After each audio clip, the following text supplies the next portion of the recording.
שזה לא צריך לקרות.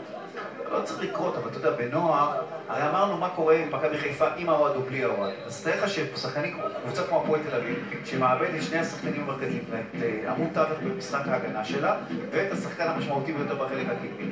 זה לא צריך לשבש בצורה כזאת קיצונית, להפך, חצי שנייה צריך להיות אפילו עוד יותר טקטי מבחינת הפועל, אבל עובדתית הוא יפה מאוד. הפועל תל אביב רוצה את השער, עדן הרשקוביץ שולח קדימה את רוני רונן.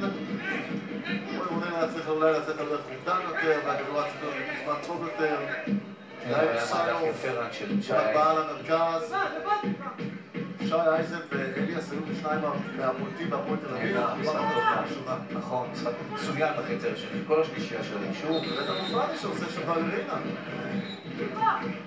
רינה בלרינה.